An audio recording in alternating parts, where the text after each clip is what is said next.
La tarde de este martes casi ocurre una desgracia en la frontera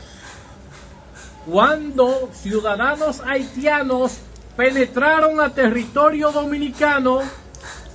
con el fin de impedir que los militares dominicanos patrullaran dentro de nuestro territorio. Oigan bien,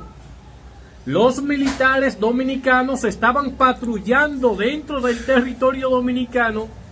cuando una turba de haitianos impidió prácticamente el patrullaje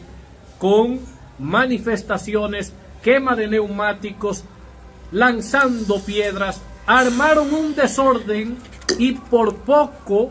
señores, ese muchacho es uno de nacionalistas que son muy hablador.